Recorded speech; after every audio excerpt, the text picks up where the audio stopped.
Hi, Jeanette. Thanks for waiting for your critique. I wanted to get this to you tonight on time. I am super tired, but very excited. Launching the trees workshop has been just really intense for me. But look at you!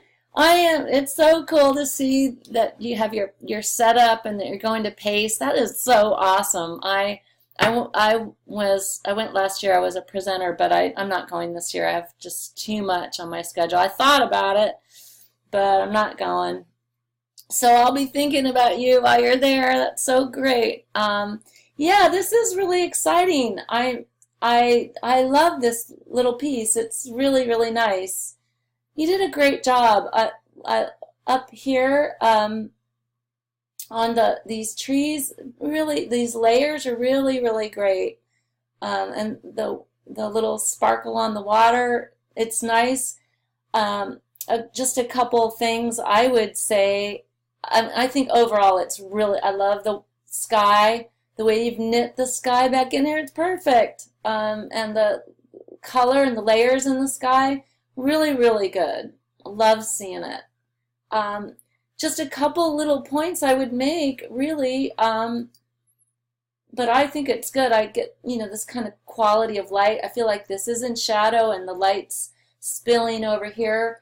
I think that this point right here see, it's really pointy. And I think it's drawing a lot of attention. I probably would have just softened that up somehow, I don't know. I would have changed it up just a little bit, and you can still do that. Super easy to do, just so that it's not such a eye magnet, because this area right here is a very important part of your piece, and this isn't more in shadow and this is in light is also important. I wouldn't lose that, but just the shape of this is kind of, it's not all that satisfying also.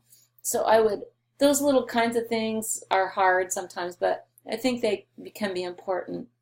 And then secondly, I would say, I love these little sparkles of water, but the sparkles of water back here are basically the same size as the ones here. So I would leave these and make these marks a little larger so that I got the scale of that I felt like I was closer on these.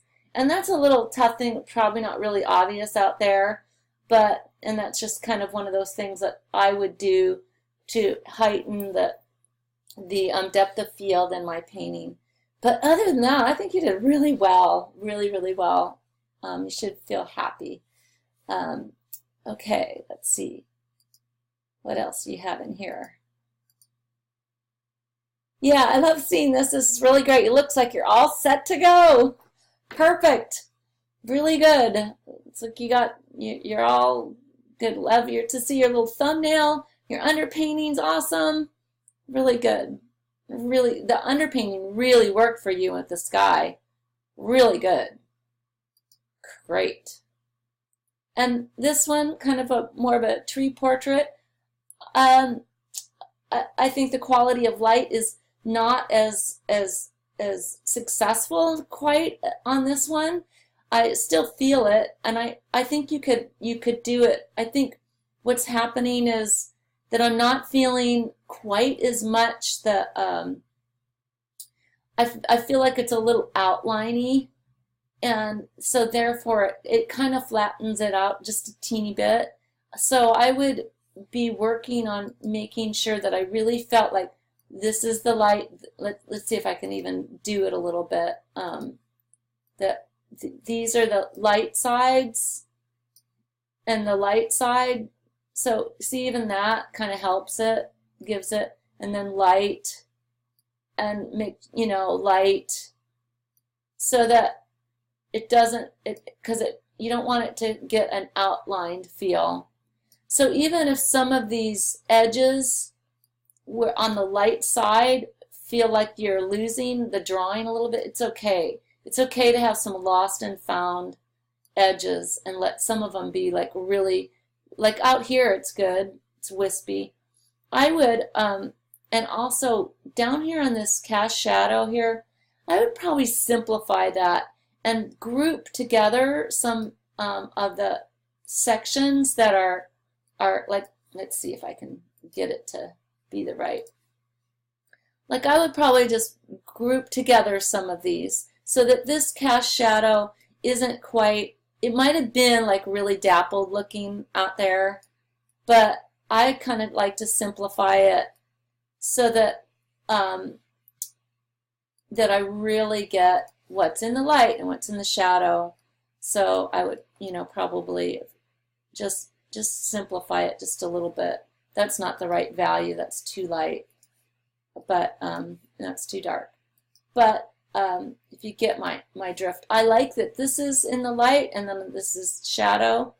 Let's see if I more like this, so that it's not quite as complicated. Even though it might have been all that complicated. See, even that kind of helps it. Even what I kind of did there. So just remember your light side, your shadow side. Lost and found edges a little bit. The background is good, and be okay with some of these edges coming in of the sky, softening into the branches, because think about there being sort of some atmosphere, like right between here. I'm going to erase it all. There's atmosphere. So I want to feel the distance between this branch here and this one here. So one way we can do that is shift the value a little bit, soften this, this intersection a little bit, like right here, right here, right here, so that I feel like these guys are further back. So you could still work on that. Okay, what else? Yeah, this one. This is a nice simple composition. It feels like a little steady to me. That's good. Your nice direct marks, bold marks. That's good. I think it gets a little teeny bit muddy here, like a little bit too much product in here, but that's okay. I think stuff like that, this is good to do. Just do bunches of these, especially if it's plein air. It's really nice. Okay, that's this one. I think you submitted another lesson. I'm going to go ahead and post this critique for you so you have at least this, because I am so beat, and I'll try to get the other one to you tomorrow. Okay, so I hope I'll be in touch with you. Before you go to PACE. It's pretty soon though, isn't it? Oh, I can't believe it. Oh, maybe it's while I'm going to teach in Illinois. I think it's that week, so it's coming right up. But anyway, here's your critique, and great job. It's really fun to see. Talk to you soon. Bye.